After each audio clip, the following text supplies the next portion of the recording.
the 8th webinar. I'd like to welcome everyone. Tonight's topic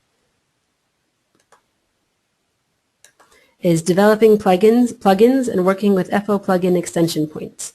So we're going to talk a lot about the basic plugin mechanism, how it works, what's required to make it work, and do some examples. And then we're going to focus on the end on a couple of specific examples, one being the new FO plugin extension point. And if we have time, the second is just an example of a specialization as a plugin, implemented as a plugin.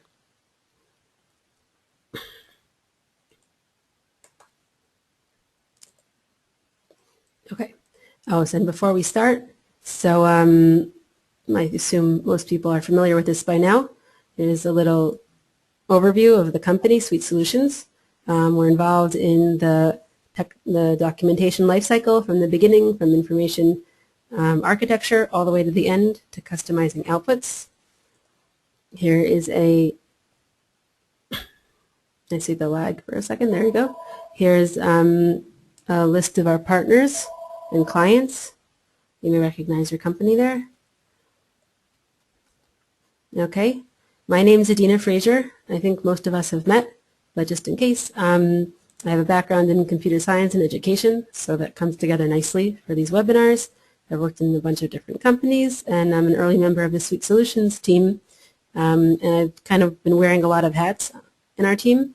I've been doing webinars and seminars like this one, different style sheet projects, some FO plugin support, and also a lot of project management recently. So I guess you could say I've been involved in most of the components of most of the different roles that we play in our company. Not all. Okay, so now we're going to start with our program for tonight. This is the plan. We're going to start with an overview. What are plugins? Why do we use them? Then we're going to talk specifically about extension points. What are they? Where do we find them? Etc. What do they include? We're going to talk about integrator.xml, the file, what it does for us. Then plugin.xml, which is a required file for every plugin. The new FO plugin extension point, and if we have time, the specializations implemented as a plugin. That's the plan for today. Okay, so moving right in. I'll stop after each section for questions or comments, but obviously feel free to chat questions or comments also during the presentation. Okay, so what's a plugin? A plugin, and this isn't, I guess, a technical definition, but it's to give a general picture of what we're talking about. It's a separate piece of code, meaning it's not inherently part of the toolkit, although it could be very closely related, that changes or extends the toolkit's functionality by integrated with the toolkit. Okay, so a plugin we all know and love is the FO plugin, which is pretty much an integral part of the toolkit, but it was left as a separate plugin so it can be removed or installed at will. It changes or extends. In this case, it would extend the toolkit's functionality by integrating with the toolkit because it provides a sophisticated PDF output in the toolkit. Okay. Multiple plugins can be integrated into the toolkit at the same time. So there's no contradiction if we want to have the FO plugin and a specialization plugin and an XHTML plugin. They can all live simultaneously, perfectly well together. In addition to being able to exist simultaneously, plugins can also be dependent on each other. And you can also have a plugin to a plugin. So for example, what we're going to demonstrate tonight is the new extension point to the FO plugin. So it's essentially a plugin to the FO plugin, etc. Can get confusing, I'm sure. Okay, every plugin must include the plugin.xml file, and it's integrated into the toolkit by running integrator.xml. So these 2 points we're going to focus on at length when we get to the section about integrator and plugin. And just in terms of when the plugin happens, usually the changes or overrides are made after the pre-processing, but before the XHTML files are generated, or in our case, the PDF files. So that's why you can make a plugin that changes the output because it's done in the intermediate stage there. Okay. Why use plugins? So plugins allow you to make use of the existing toolkit functionality and just to tweak what's necessary, right? You don't have to rewrite the toolkit. You don't have to make huge changes. You can just change the specific thing that you want to change. It also allows you to preserve changes through toolkit's upgrades, which makes it more maintainable, right? Since I'm not changing the base toolkit code, I'm overriding it in a very specific way. If I upgrade to a later version of the OT, I can just upgrade the whole basic code, out-of-the-box code, and then apply my plugin to the new improved version of the toolkit. And it also very easily allows us to deploy our changes because I can pick up my plugin, pluck it out, and pass it to a colleague, pass it to a client, pass it to an improved version of the toolkit, and all I have to do is reintegrate it, and the code will run.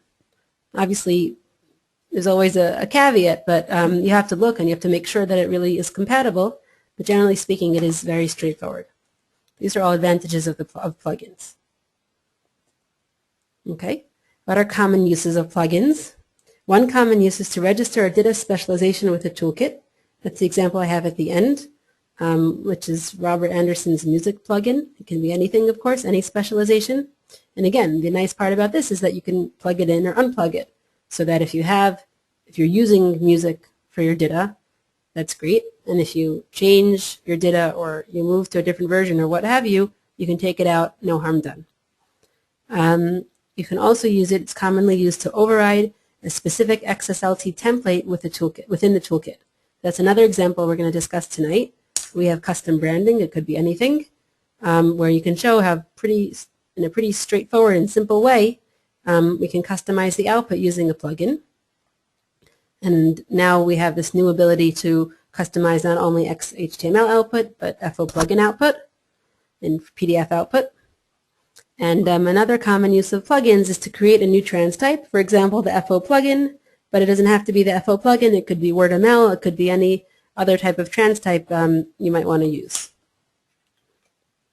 Okay, so that concludes our overview of plugins. We talked a little bit about what they are, how the pieces that make, not quite the pieces. We talked about integrator and plugin on a general level. We talked about why you might want to use it, common examples, and what it does for us. Are there any questions or comments at this point?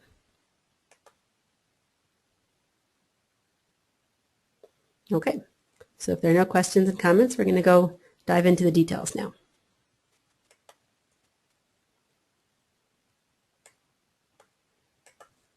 Okay, so what are extension points? Extension points, I'll skip to the, well, no, I'll read it in order then. Okay, the way plugins work is they plug into an extension point in the toolkit, right? It's kind of like the hook that the plugin attaches to.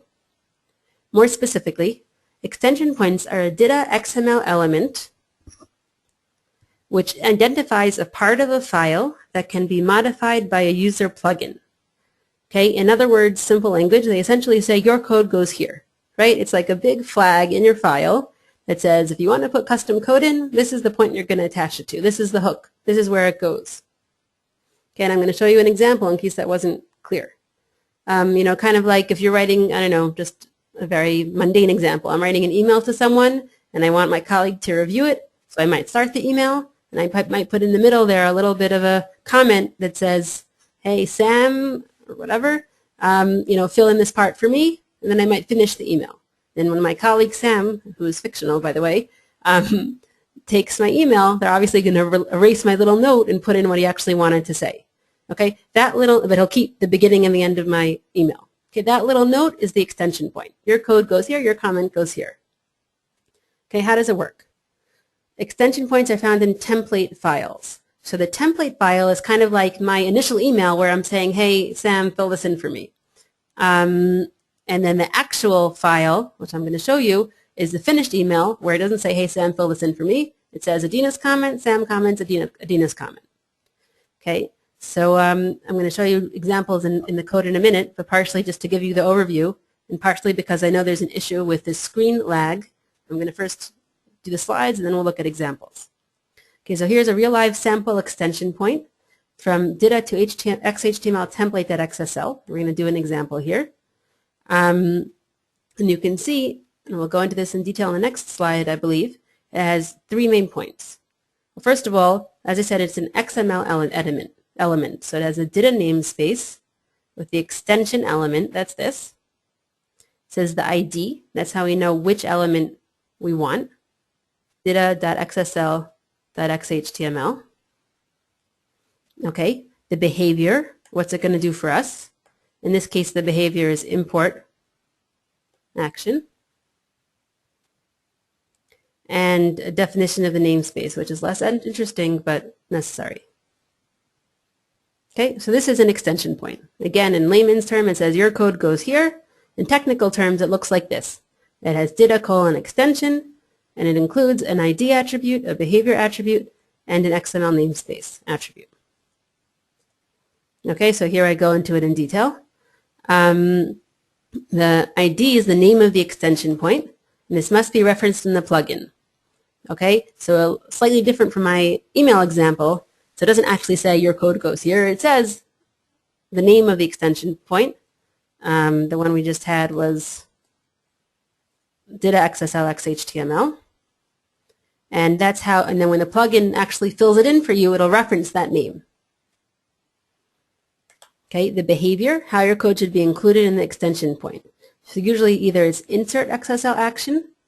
What that does is it actually pastes your code in the spot designated by the extension point.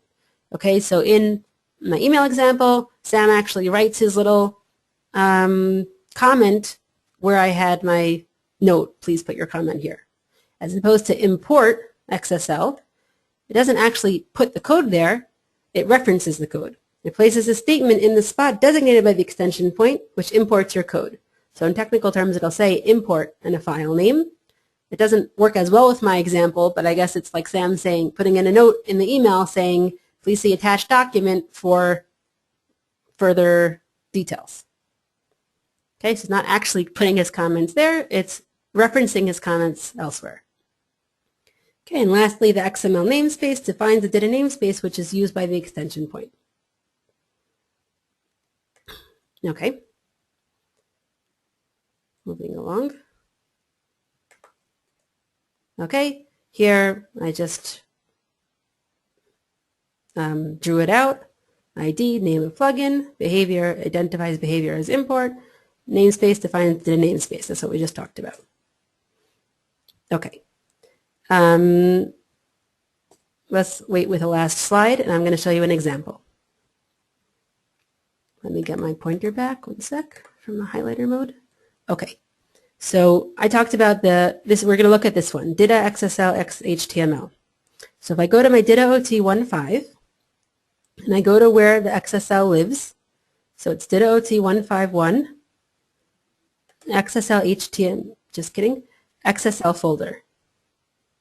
Okay, and there are all these different data to something or other that kind of directs the toolkit's processing of different output types. So the one that we're interested in right now is data.xhtml. And as I hope you can see on my screen, let me check the lag. Here we go. Okay, there are actually two data.xhtml files. There's data.xhtml.xsl, but there's also data.xhtml template.xsl. And if you remember, I said that the template file is like the template, is where it says your code goes here. And the actual file, which is this, has the same name as the template file, but without the underscore template, has the actual code. Okay, so let's open this up so you can see what I mean. Okay, if I open up data.xhtml template,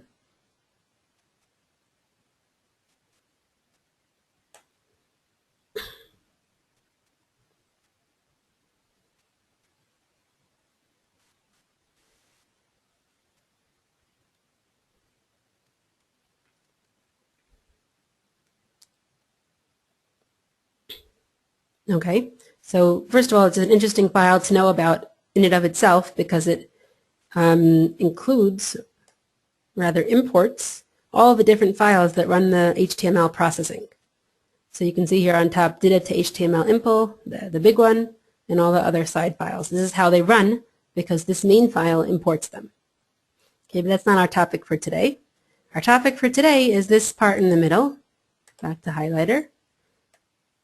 As it had in this slide, as I had in the slides, it says data :extension with the 3 attributes we discussed. Okay, so I see the screen just changed. You can see on top there's all the different imports for the XHTML processing. Let's just note the last one before the data extension point is abbreviation domain name baby .xsl, and then this extension point. We said the extension point doesn't have any meaning in and of itself. Again, it's saying put your code here. Then there's some other stuff afterwards. XSL output. Okay. Now if I open up the corresponding file, which is data.xml without the template,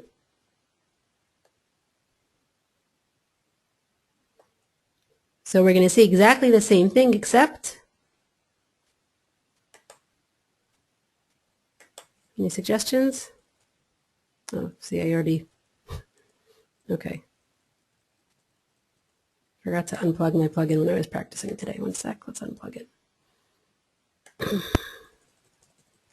Well, if anyone had time to think about the question, what are we going to see there? Exactly the same thing, except what difference will it have?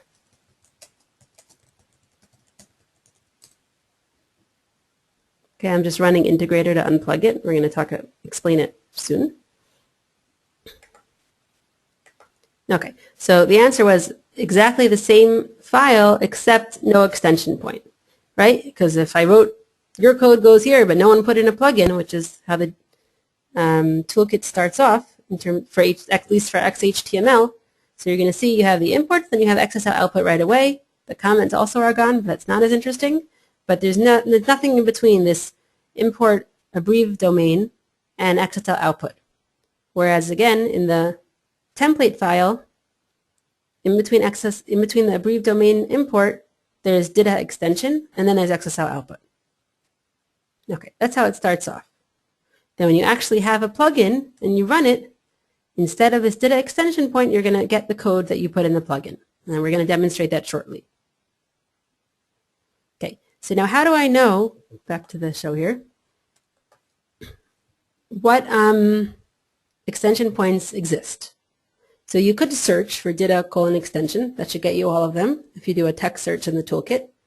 You could look for files with _template, and that should also help you. But there also is documentation about this. This is the link. On SourceForge, there's actually an HTML page that lists, I don't know if it's comprehensive, but it lists a number of extension points in the toolkit with some explanation. So here's a link for it. And I just gave a few here. Samples. There's specialization.catalog, which is used for specializations, conductor lib import and conductor target, and XHTML, which is used for overriding a template for the XHTML output that we're going to do shortly. Okay, so that concludes our overview of extension points. We talked about what they are. We said it's essentially your code goes here. We had a little analogy with an email, like someone asking a colleague to fill in a section.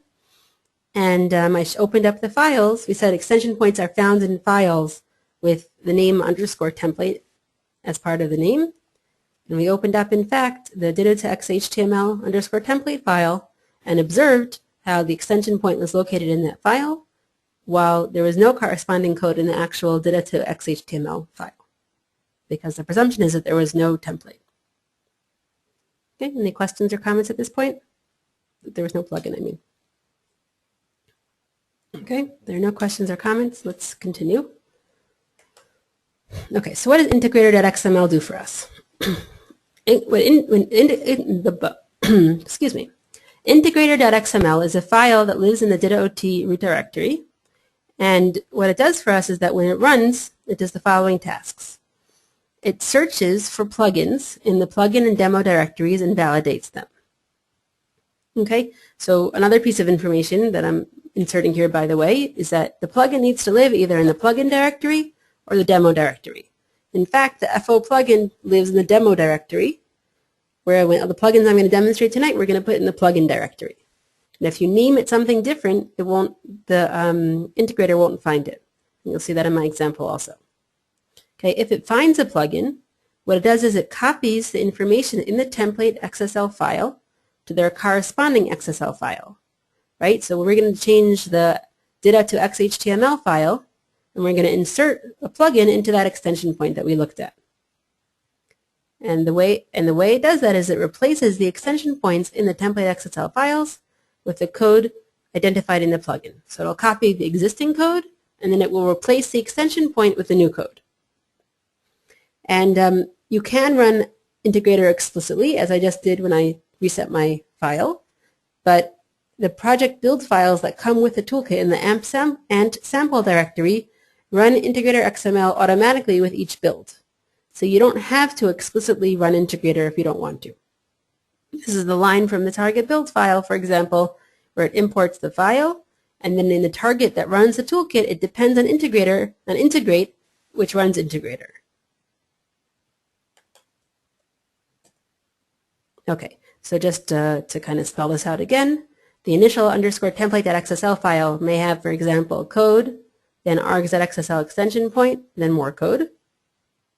The plugin.xml file, which we haven't discussed at length yet, but we mentioned, will tell it to insert my customized code into the args.xsl extension point. And then the new XSL file generated by integrator, instead of having the extension point, will have code, my customized code, and more code. Right, so you see we just replaced this section, the extension point, with the code that I identified in my plugin.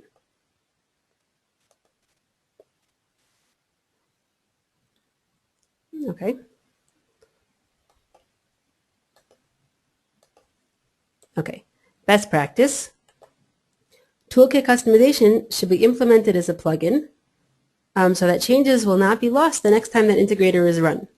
Right? What happens if you change that Adena.xml file without using a plugin? So it'll work fine before you rerun your next build with integrator. But when you rerun integrator, it'll copy over the file and delete anything that wasn't actually in the plugin. So that could be frustrating. So that's why we always want to implement XHTML customization as a plugin to avoid that, in addition to getting all the other benefits that we discussed that the plugins give us. And it's very easy to unplug the plugin. All you have to do is remove the plugin directory and rerun integrator. Okay. So I think I'm going to save the example for after the next section so that I can demonstrate both together. Any questions or comments at this point?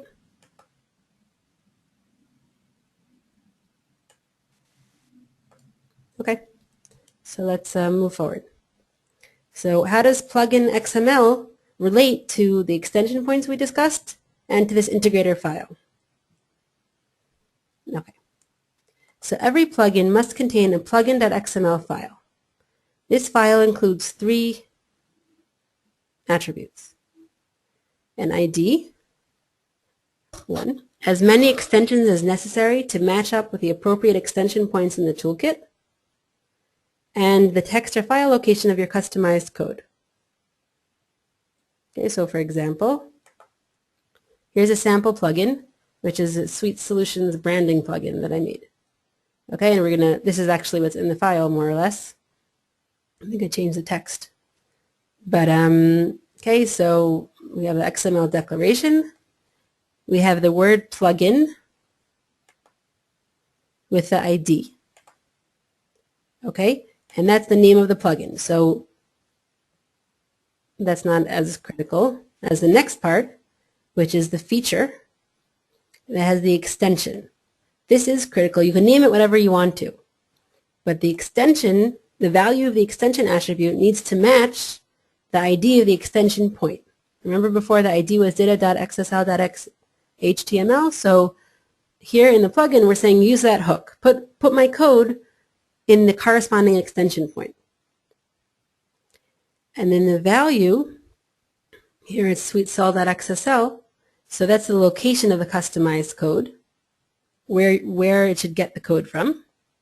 and what type it is. Here it's a file. Okay?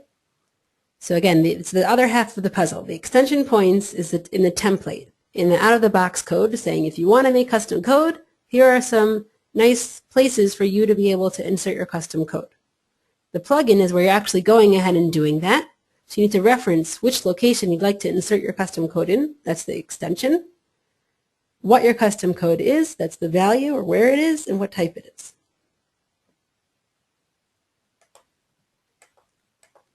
Okay. Where do you put the plugin? So the plugin.xml file should be placed in a folder which also contains other relevant files. For example, DTT or mod files for data specializations, or files containing XSLT templates for template overrides. And this folder, as we already mentioned, should be stored in either the DITA-OT plugins directory or the DITA-OT demo directory. Okay, here I have an example of customized code used by a plugin. This is the SweetSelectSL file. So all it basically does is it overrides the template gen user header, and it puts in a header in the middle, Sweet Solutions. Okay, so let's look at an example here.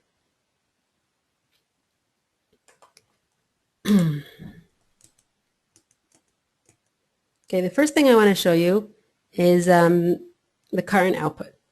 Okay, so I started a command window with the startcommand.bat file, which is best practice for starting up the DITA-OT command window. It sets all the environment variables you need.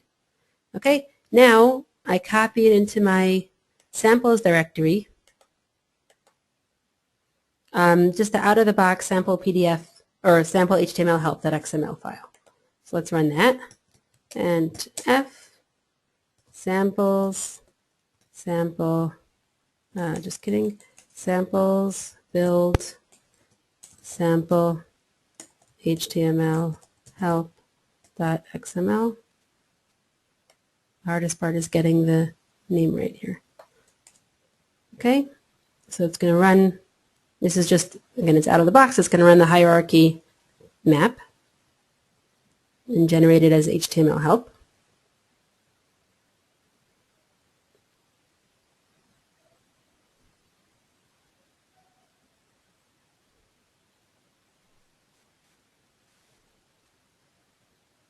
Okay, I can go to the output directory. I see there's HTML help generated now.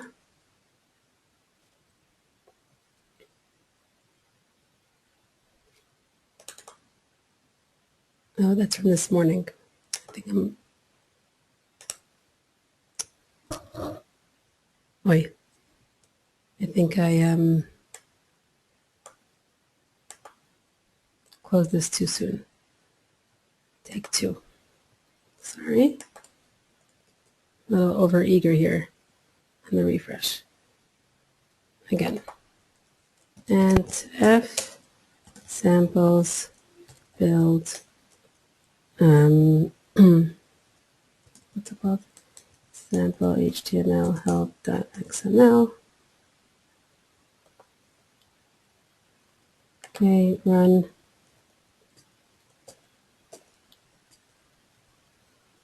I just managed to use that again.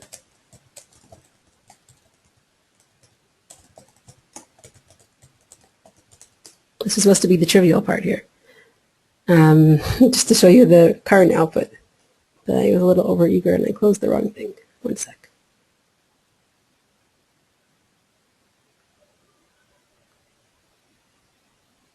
All right.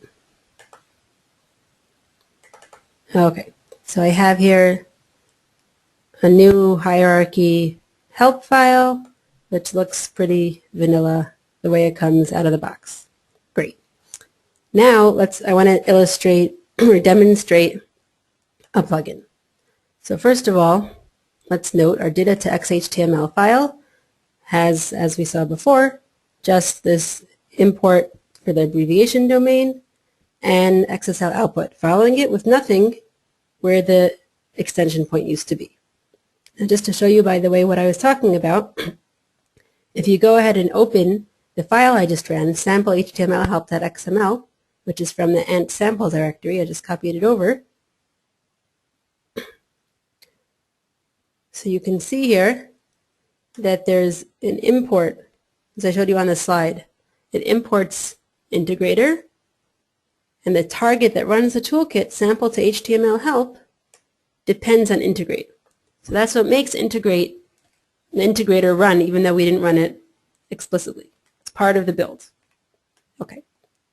So now I made another folder. So in the Adena plugins folder, right now it's empty, except for that text file. But I made a plugins custom folder, even though it has the word plugins in it, since it's not just called plugin, integrator doesn't recognize it. And that has the three plugins I wanted to demonstrate today. So I'm going to copy the Sweet Soul plugin from the custom folder to the regular folder. I just put it in customs because I needed to put it somewhere.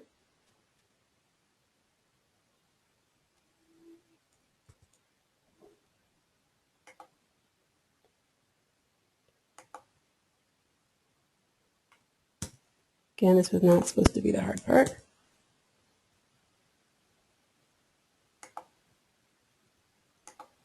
Here we go. I guess it's just going slower than usual. Okay, so you can see in my Sweet Soul plugin, I have two files. Plugin.xml, which looks the same way it did on the slide, right? It has an ID, which is pretty irrelevant, but the important part is that it has the extension. It's saying that we're going to hook on to the Adena.xml XHTML extension point.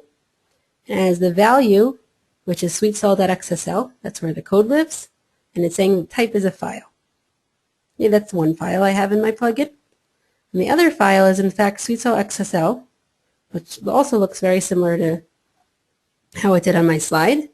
All it's doing is it's overriding this gen user header template and has Sweet Solutions webinars in the header. Okay, so now if I rerun the HTML help, let me close it before it's a problem.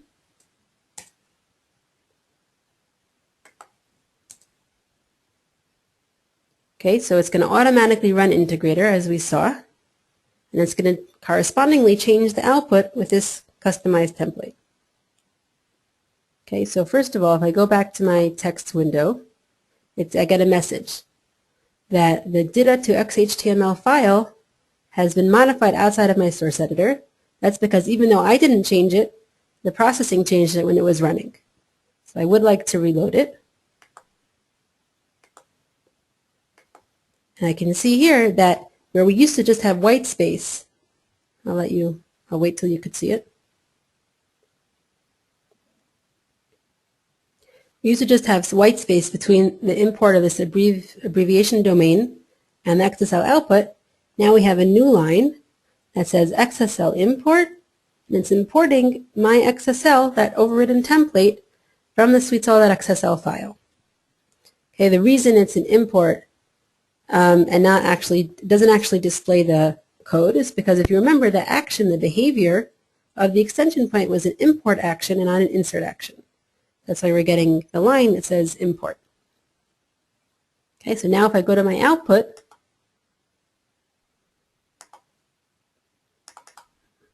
okay, so I have where I had my just plain vanilla output before. I'll wait till you can see it. Now top and center I have the custom header that I put in my plugin. So, you know, a plugin can be very cumbersome and complicated. Maybe cumbersome wasn't the right word, but complex, like the FO plugin. But here it's very kind of simple and elegant because I'm only doing one very small thing. And we see that it actually shows the custom header on all of our files. Okay. So that was an example of all the pieces we've discussed until now fitting together, right? We saw the extension point in the template file. We saw how the build file read integrator. We saw the actual plugin with the corresponding code, and when I reran the code, we saw how the place where the extension point used to be is now replaced with an import statement that imports my code, and how that in fact actually changes the output of the XHTML. So if there are any questions, I always see there's a question or comment. Let's see. Did I add the dependency on integrator.xml, or did it come out of the box with build.xml? So again, this isn't the build.xml file that runs the toolkit. This is the project build file that is provided in the ant sample directory. If you remember, let me just go back there. Right, if you go to DITA-OT samples ant sample, so they very thoughtfully provided all these different sample project build files, which by default run hierarchy because that's what comes with the toolkit. And yes, out of the box it does have that integrate line. You can also run integrator explicitly the way I did before by typing in ant f integrator.xml. It's very quick. So it is out of the box in the project build samples. But if you write your own code, you would need to include it when you build the toolkit.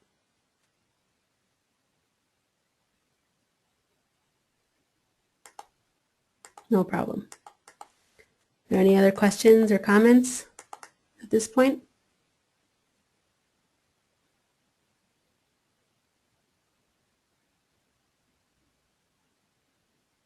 Okay. Great. Okay, so we're doing good. That was I guess the basics. And now the last two bullets here are examples. So our first example is going to be the new FO plugin extension point. And the second one is going to be, I think we will have time for a change, is going to be plugging in a specialization. Okay. So there is a brand new, I don't know, extension point in the FO plugin. Okay, it's located not in data.xml or that folder. It's located, in fact, inside of the FO plugin. So demo FO, in XSL FO, topic to FO shell 1.0. Okay, no corresponding template file. The ID is data.xsl FO, and the behavior is like the one we just saw, import. So let's open up that file for a sec. Okay, so again, demo FO, XSL FO. This should sound familiar because this is where all of the out-of-the-box template files live. Okay, so we can see there are different topic to FO shell files that come along with the template files. So for example here, I'll open up a template file. This file is pretty much the parallel to the XHTML file that we saw, in that it imports all of the different out-of-the-box files that come with the toolkit. So obviously for XHTML it was XHTML processing, and here we're talking about FO processing. And after it imports all of the relevant FO processing files out of the box, so we have our extension point, which should look familiar.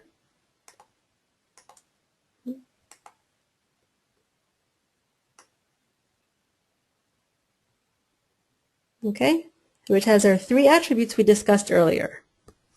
It has the ID, which is different now. It's data.xsl FO. It has the behavior, which is an import.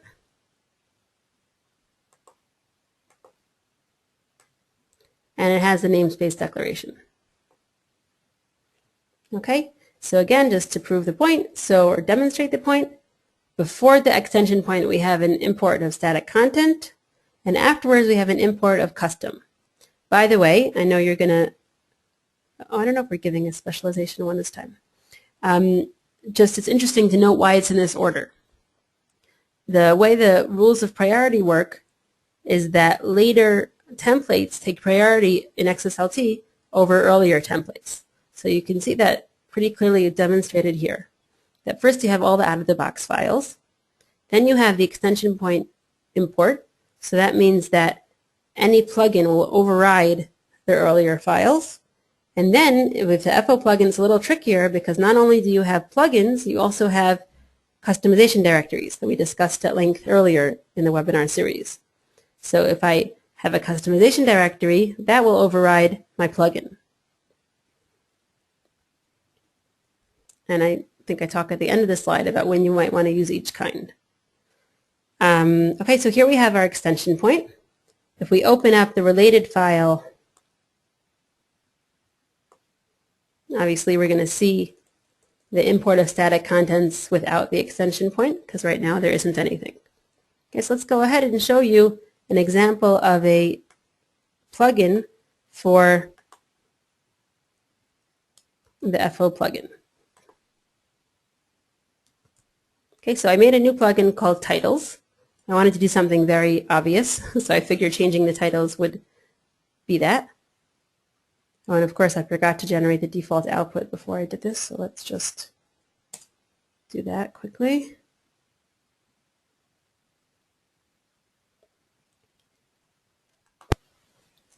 Okay, so just like there was that sample HTML help, there's also samples build sample pdf.xml. I'll wait till it finishes deleting.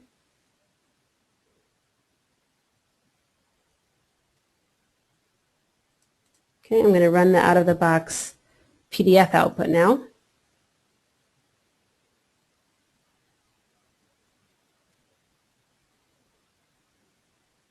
I was using FOP because I didn't put in any special parameters. Okay, now I can go to my output.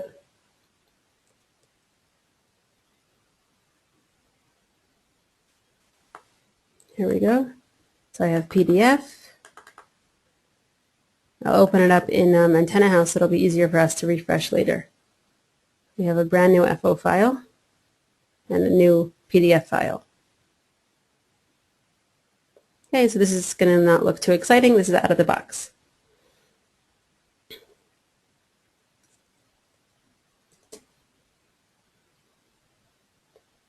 Okay, here are my garage tasks. So like I said, I was thinking of something obvious I could do. So I figured, hey, let's change the color of all the titles. Now obviously a plugin can be attribute sets or it can be templates. I figured let's keep it simple. I'm going to change the attribute sets. So what I did was I made this new plugin, again called Titles, take two. Okay, I just moved it to my plugins directory. And it has the same two files as last time. It has plugin.xml, which looks very, very similar.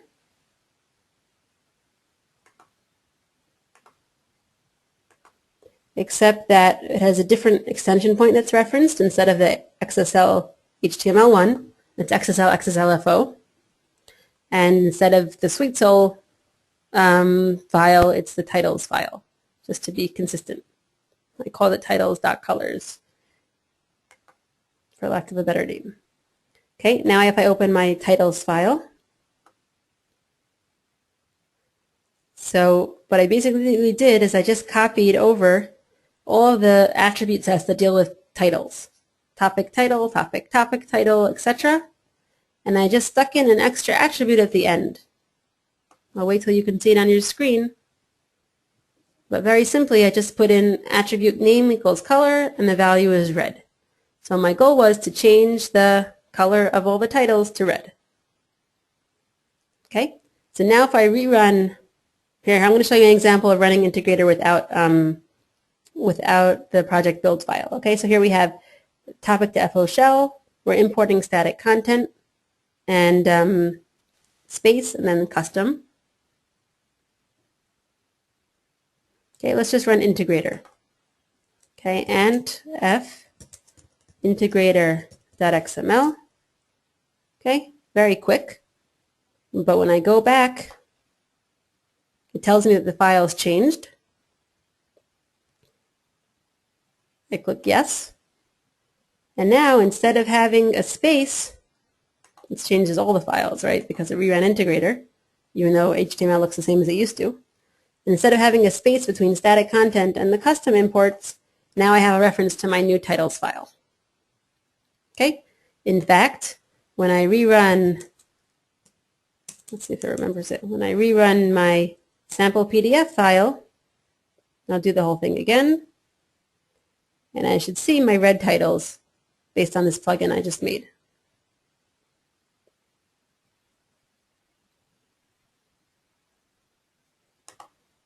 Okay, so if I refresh, I'll wait till you can see the output.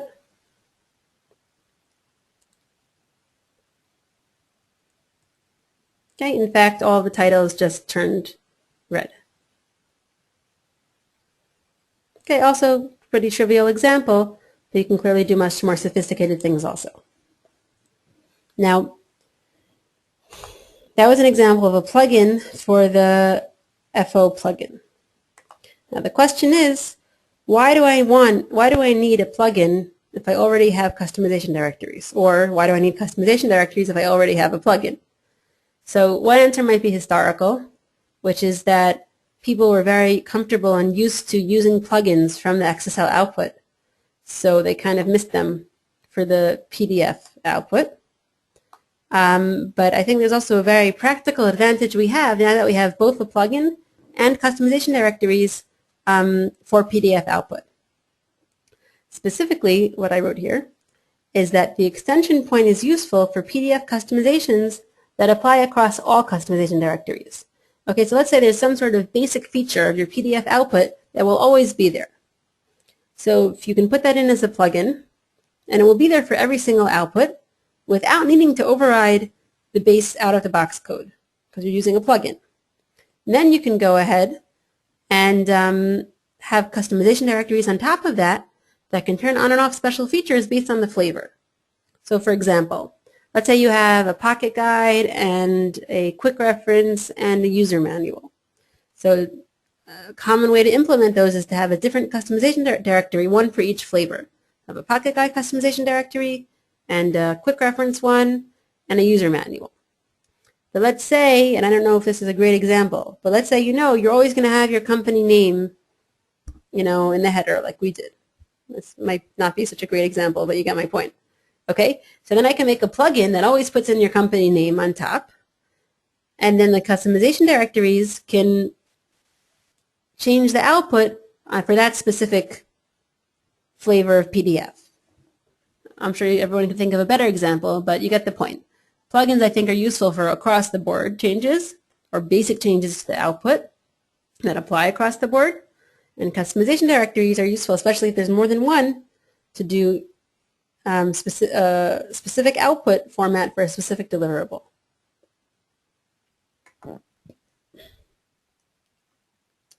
Okay, so that concludes our example of the new FO plugin extension point. We showed how you can override the attribute sets with plugin. With a plugin, obviously, you can also override templates, but it's the same methods as we used for XHTML. Are there any questions or comments at this point?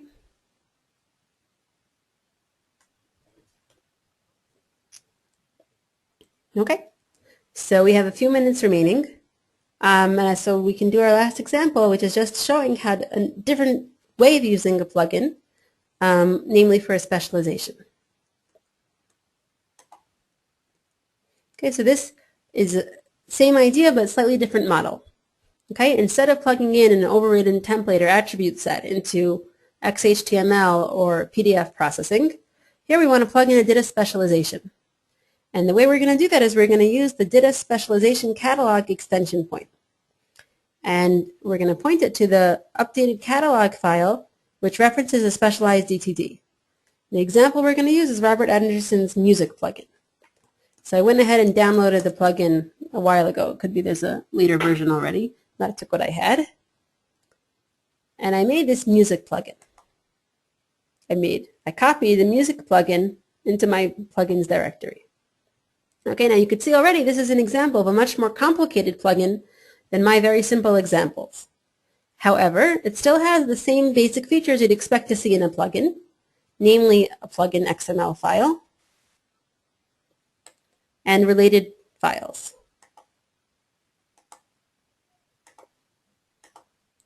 Okay, so if we open his plugin.xml file, you can see this plugin actually has two features because it's overriding two extension points. One is the Adena Specialization Catalog extension point that I just mentioned, and the other one is the same extension point we overrode earlier. I see that there's a lag, so I'll wait, which is integrator.xml. Because Robert Anderson was changing, do you all see my screen really tiny? Let me wait for it. Oh, there we go. He was changing the, again, the specialization in the catalog, but also changed the templates to make it, as he wrote, to override XHTML output. Okay, so same idea, different example. I can go to Adena OT 151. I can look in catalog Adena template. Catalog Adena, of course, is where we keep all the DTD references for lookup purposes. And I can see if I search for Adena extension,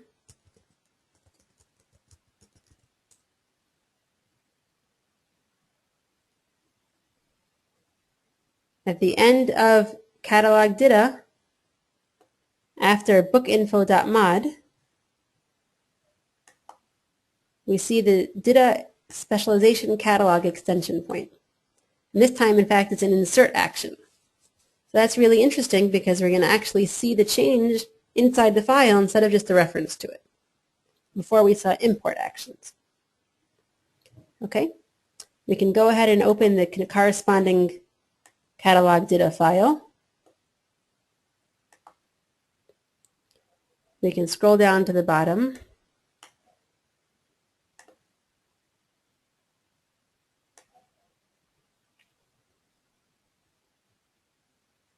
Right, so it's not actually at the bottom. I must pull in other information from somewhere.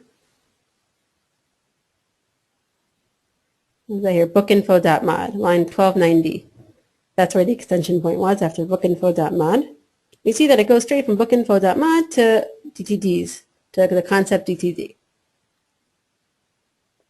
Okay, I must get that from somewhere else.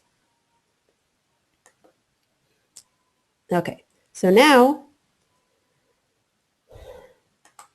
that I stuck in the music plugin folder, and it's referencing catalog Adena in the music plugin, so we can peek inside that file and see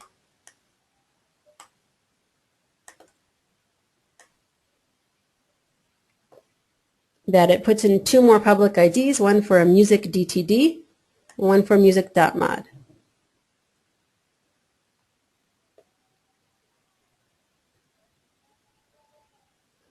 Okay, so as expected, when I rerun, so I don't have to run the whole thing now because I don't have any output to show you really.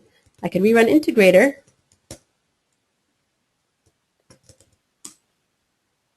Okay, it rebuilt all the files. And it's telling me that the catalog Adena file, among others, have changed. The one in the toolkit. Okay, along with all the other files because it's rewriting all of them. Now when I look in catalog Adena, remember there was white space after that bookinfo.mod import, public ID. So now instead of the white space we have the reference to the music DTD and music.mod that it pulled out from Robert Anderson's plugin. Lost you. Thank you for telling me. Okay, so let me just recap. This last example is the same idea that we were doing the whole time, but a different flavor. We're talking about specializations now. So it's a little confusing because I have three files here, catalog Adena template, catalog Adena, and catalog Adena, but they mean different things. Okay, we pointed out how catalog Adena template has this extension point, Adena specialization catalog, which is located in the catalog Adena file that has IDs for reference purposes for Adena and for specializations. Okay, and I said the last one before it was bookinfo.mod, just for reference purposes, since it doesn't actually come out at the end of the file. Okay, that's the extension point. Then we said, okay, what's going to go in there? Let's look at his plugin file. So we looked at his plugin file. It looks like all the other plugin files we've been using, except that instead of referencing the XSL plugin point specialization point. It's referencing the data specialization catalog extension point. It's saying we want to put our new catalog references where it says put your new catalog reference here in that extension point.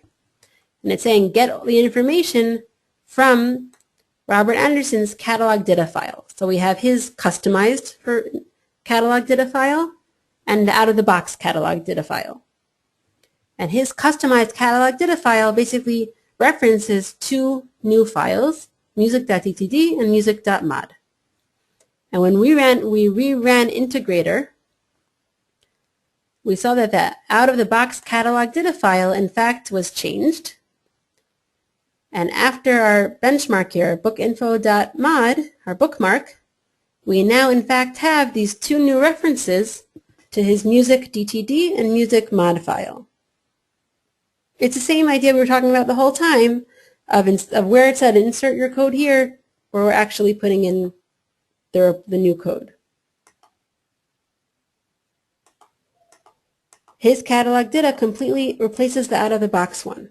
So it doesn't completely replace it. If you remember that slide earlier, every time you run integrator, it's rewriting all of these files that have corresponding template files. So it doesn't write it from scratch. It's not replacing the information that was there. We didn't lose the old information. But what it's doing is it's it has the old code, code, and then where it said your code goes here, it puts in the two new references for music.ttd and music.mod, and then the rest of the code, if there was any, that was there. So it's not replacing the code that was there, but it's putting in the modified code into that point. Your code goes here.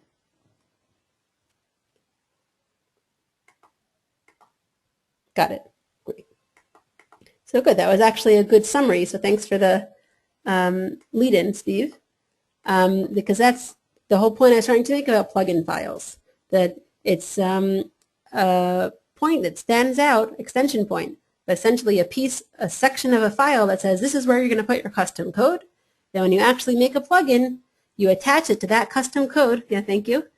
And that's where you attach it to that point, that hook, and that's where your custom code is either actually inserted or referenced by an import statement.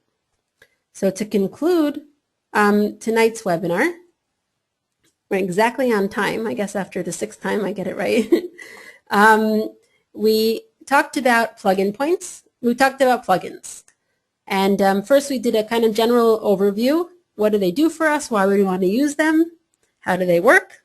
Then we went into details. We talked about the extension points that exist in files with the underscore template in the name. And they're basically like a little section that says your code goes here.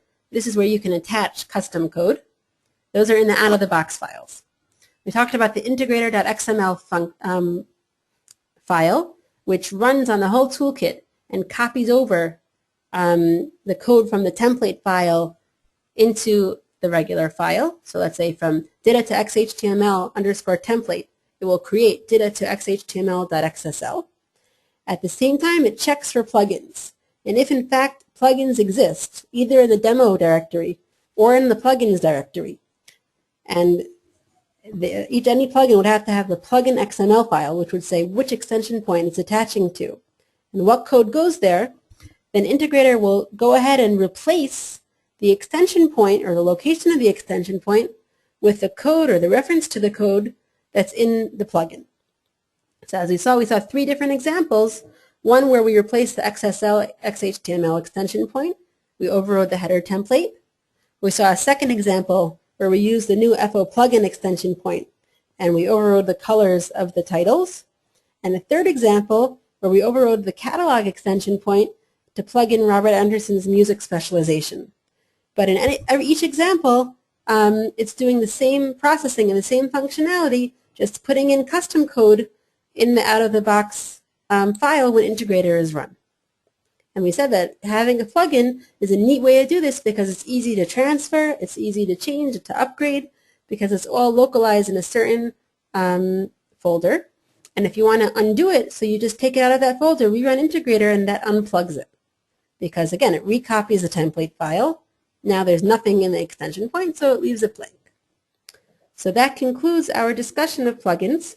I'll be happy to take any questions or comments if there are any, and otherwise we'll wrap up.